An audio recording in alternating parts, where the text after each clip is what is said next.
Gauri Suryavanshi S Marathi मध्ये आपलं स्वागत। वळूया आजच्या बातमीकडे। सुरगाणा तालुक्यातील अतिदुर्गम भागातील जिल्हा परिषद शाळा पिंपळसोंड येथील विद्यार्थ्यांनी बुधवारच्या गावाच्या आठवडी बाजारात शिक्षक प्रवीण पवार यांच्या मार्गदर्शनाखाली छत्रांची विक्री करून एक आगळावेगळा उपक्रम राबविलाय। शैक्षणिक ज्ञानासोबतच व्यवसाय, व्यवहार कौशल्य व संवाद कौशल्य विकसित व्हावे या हेतूने शाळेतर्फे हा उपक्रम हाती घेण्यात आला।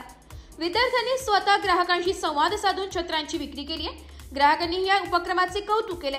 शिक्षकांच्या मार्गदर्शनाखाली राबवलेल्या या प्रयोगातून विद्यार्थ्यांना गणिताच्या खरेदी, विक्री, नफा तोटा, नाणी व नोटा या संकल्पनाचे प्रत्यक्ष धडे मिळाले।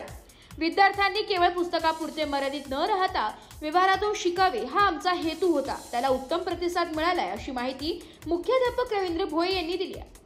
गावकऱ्यांनी विद्यार्थ्यांचा उत्साह पाहून आनंद व्यक्त केलाय। अशा उपक्रमातून ग्रामीण भागातील विद्यार्थ्यांना शिक्षणासोबतच उद्योजकतेची बीजी रुजवली जात असल्याचे ग्रामस्थांनी नमूद केलंय। एस मराठी न्यूज साठी तालुका प्रतिनिधी लक्ष्मण बागुल, सुरगाणा।